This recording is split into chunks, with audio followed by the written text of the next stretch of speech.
Hello guys, কেমন আছো তোমরা? আশা করি তোমরা সবাই অনেক বেশি ভালো আছো। তো ইদানিং ইউটিউবে কিন্তু পচা নামক কার্টুনগুলো বেশি ভাইরাল হচ্ছে। আমি বাংলা গাবো জীবনে দাঁড়া দাঁড়া ভাই আবার একটু খেয়ে নি তো এই কার্টুন কিন্তু আমি তৈরি করেছি। তো এই দেখতে পাচ্ছ।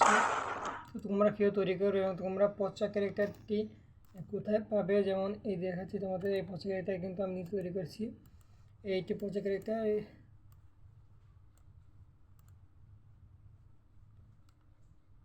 এটা ফুটো ক্যারেক্টার। তারপরে একটা আছে, একটা আছে, এবং 4টি ক্যারেক্টার আমি নিজে তৈরি করেছি। তো তাই চাইলে তোমরা তৈরি করতে পারবে। তো তার আগে লাগবে হচ্ছে তোমাদের পিক্সার একটি অ্যাপস। প্লে স্টোরে গিয়ে পেয়ে যাবে, দেখতে পাচ্ছ। তো তোমরা সিম্পল এই পিক্সার অ্যাপসটি ওপেন করে দিবে। ওপেন করে নেওয়ার পর কিছু অ্যাড দিবে, তো অ্যাডটা তোমরা কেটে নিয়ে ক্রসে যাবে। দেখতে পাচ্ছ তোমরা এখানে আমি তৈরি করেছি অনেক অ্যাপস। তো এইখানে তোমরা ঢুকবে, ঢুকার পরে এইখানে তোমরা ওকে প্রথম চাপ দিবে। হ্যাঁ, তো দাঁড়াও একটু। এই যে পচা ক্যারেক্টারগুলো, হ্যাঁ এই যে পচা ক্যারেক্টারটা এইখানে আমি একটু তোমাদের দেখিয়ে দিচ্ছি।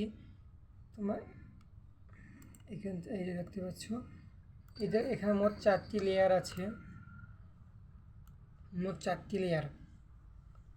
তো এই লেয়ারে আমি আঁকছি। তো কীরকম কীরকম আঁকছি, যদি তোমরা সেটা জানতে চাও তাহলে এই ভিডিওটায় কমেন্ট করো যে তোমরা কীভাবে জানতে চাও। আর এই ভিডিওতে আমি তোমাদের সেরকম কিছু দেখাবো না, হালকা পাতলা দেখাবো যে এই ক্যারেক্টারটা তোমরা কোথায় পাবে, ঠিক আছে? হ্যাঁ, তো তোমরা সিম্পলি ধরো এই অ্যাপসে, এই যে এইখানে একটা অ্যাপস দেখতে পাচ্ছ, এই যে টিক মার্ক। তো এই অ্যাপসে তোমার নাম এখানে দেখে নাও, প্লে স্টোরে সার্চ দেবে না। তো এই অ্যাপসে তোমার ঢুকবে প্রথমে, ঠিক আছে? ওপেন করার পর একটি অ্যালার্টও চাইবে, অ্যালার্টও দিয়ে দেবে। তো তারপর তোমার এইখানে যে লেখবে হচ্ছে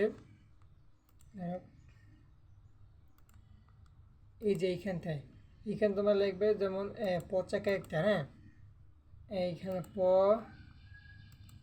পচা কার্টুন ক্যারেক্টার লিখে সার্চ দিলে তোমার পেয়ে যাবে। তারপর ওখান থেকে সেভ নামে একটা অপশন দিতে পারবে, তোমরা এখানে সেভ করে নিবে। তো সেভ করে নেওয়ার পরে তোমরা ওইখান থেকে এই যে পিকচার ল্যাব, ওইখান থেকে তোমরা কার্টুনটি তৈরি করবে। তো কীভাবে তৈরি করবে সে দেখতে চাইলে আমার চ্যানেলটিকে সাবস্ক্রাইব করে রাখতে পারো। পরবর্তী কোনো ভিডিওতে ওই সম্পর্কে তোমাদের জানিয়ে নিয়ে আসবো। আর হ্যাঁ, আমি কোন কোন অ্যাপস দিয়ে ভিডিও এডিট করি এবং কার্টুন তৈরি করি, যেমন এই যে দেখতে পাচ্ছ পিক্সেল, আর এই একটা কী নাম। তো তারপরে একটা আছে ফটো এডিট করার জন্য, ব্যাকগ্রাউন্ড এডিট করার জন্য। তারপর এই একটা অ্যাপস দেখতে পাচ্ছ, তারপর এই ব্যাকগ্রাউন্ড ইরেজার, এই আর ক্যাপকাট, এই যে ক্যাপকাট। তো এইসব দিয়ে আমি এডিট করি। তো আজকের মতো ভিডিও এইটুকুই থাকলো। দেখা নতুন কোনো ভিডিওতে, ততক্ষণ ভালো থাকবে, সুস্থ থাকবে। খুদাহাফেজ।